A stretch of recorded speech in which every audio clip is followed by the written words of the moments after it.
اللهم اجعل صيامي فيه صيام الصائمين، وقيامي فيه قيام القائمين، ونبهني فيه عن نومة الغافلين، وهب لي فيه اليسر والعافية إنك على كل شيء قدير. وقربني فيه إلى مرضاتك، وجنبني فيه من سخطك ونقماتك، ووفقني فيه لقراءة آياتك برحمتك يا أرحم الراحمين. اللهم هذا شهر رمضان الذي أنزلت فيه القرآن، وأنزلت فيه آيات بينات من الهدى والفرقان. اللهم ارزقنا صيامه وأعنا على قيامه، واجعل اللهم فيما تقضي من الأمر المحتوم. اللهم اجعل لنا فيه نصيبا من رحمتك الواسعة، واهدنا فيه لبراهينك الساطعة، وخذ بناصيتنا إلى مرضاتك الجامعة.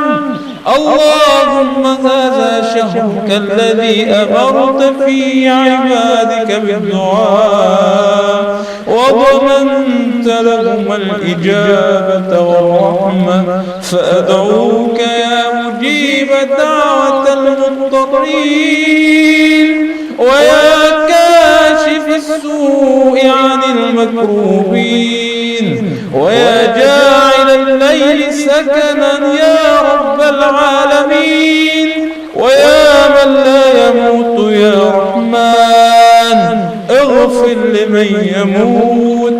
قدرت وخلقت وسويت فلك الحمد، أطعمت وسقيت وآويت ورزقت فلك الحمد. أسألك أن تكفيني ما أهمني، وأن تجعلني في هذا الشهر المبارك من المتوكلين، واجعلني فيه من الفائزين بجنة النعيم ورفقة الحبيب صلى الله عليه وسلم، واجعلني فيه من المقربين إليك. اللهم وحبب إلي فيه الإحسان، وكره إلي فيه الفسوق والعصيان. اللهم إنا عبيدك بنو عبيدك بنو إمائك، نواصينا بيدك، ماض فينا حكمك، عدل فينا قضاؤك.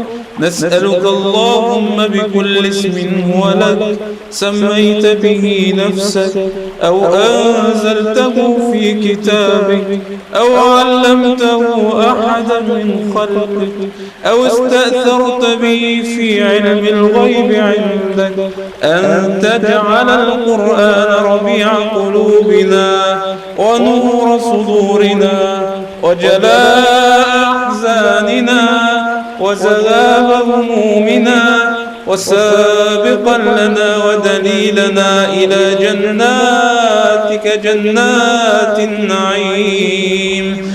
اللهم ذكرنا منه ما نسينا، وعلمنا منه ما جهلنا، وارزقنا تلاوته آناء الليل وأطراف النهار على الوجه الذي يرضيك عنا. اللهم اجعلنا ممن يحل حلاله ويحرم حرامه، ويعمل بحكمه ويؤمن متشابهه ويتلو حق تلاوته.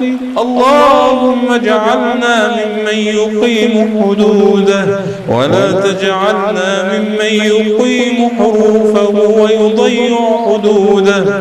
اللهم اجعلنا من أهل القرآن الذين هم أهلك وخاصتك يا أرحم الراحمين.